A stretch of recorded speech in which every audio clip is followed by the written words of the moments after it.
আমি তো যেমন ডিউটিতে যাই সেরকমই ডিউটিতে গিয়েছিলাম, কিন্তু আমি তো জানতাম না যে আজই হবে আমার শেষ দিন। আমি তো আমার জুনিয়রদের সাথে একসাথে কত গল্প করতে করতে রাতের খাবার খেয়েছিলাম। জানো তো মা, অনলাইন থেকে অর্ডার করে আনিয়েছিলাম আমার প্রিয় খাবারটা, ওটাই আজ খেয়েছিলাম। তখনও যদি একটু বুঝতে পারতাম এটাই শেষ খাওয়া, এটাই শেষ গল্প।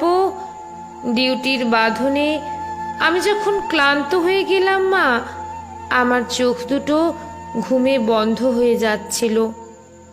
একটু শরীরের ক্লান্তি মেটাতে গেলাম, তখনও যদি বুঝতাম মা সারা জীবনের মতো বিশ্রামে চলে যাব, তখন ভোর রাতে আমি ওয়ার্ডে